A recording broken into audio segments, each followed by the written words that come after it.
अस्सलाम वालेकुम, आप देख रहे हैं दोस्त न्यूज यूरोप जो आपको रखे बर वक्त अपडेट। सबसे पहले नजर डालते हैं आज की ताज़ा तरीन खबर पर।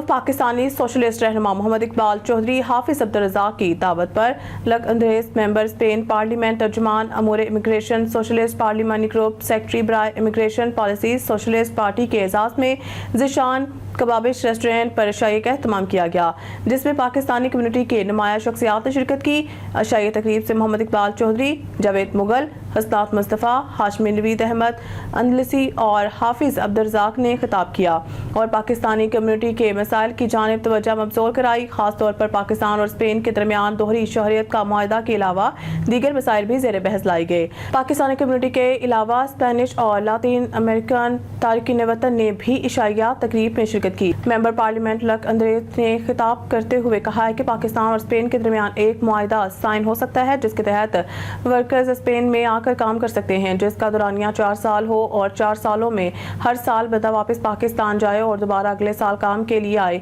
इस तरह 4 साल के बाद इसे मुस्तकिल रिहाइश की इजाज़त दी जाए। उन्होंने मजीद कहा है कि अराइगो का जो कि निज़ाम है, इसके तहत 7 लाख अफराद को दस्तावेज़ात रिहायशी कागजात मिल चुके हैं। ये बात भी इंतहाई अहम है कि सिर्फ स्पेन वो मुल्क है जहां एक तारिक वतन सिर्फ 2 साल रहकर कानूनी दस्तावेज़ात हासिल कर सकता है। यूरोपीय यूनियन के दूसरे ममालिक में ऐसी कोई सहूलत मौजूद नहीं। हम इस कानून को बरकरार रखेंगे क्योंकि हमारा मैंडेट 2027 तक है। दोहरी शहरत के मौजू पर कहा कि जहां तक दोहरी शहरियत का ताल्लुक है तो इस पर काम किया जा सकता है, मगर ये दोनों ममालिक की रजामंदी से ही मुमकिन है, क्योंकि अगर एक फरीक ना चाहे तो शादी नहीं हो सकती। लिहाजा अगर हम चाहते हैं कि दूसरी शर्त मुमकिन हो तो इस पर काम हो सकता है। असल नुक्ता यह है कि पाकिस्तान की कौमी असम्बली में अरकान असम्बली को सबसे पहले शरीयत के मामले को उठाना होगा।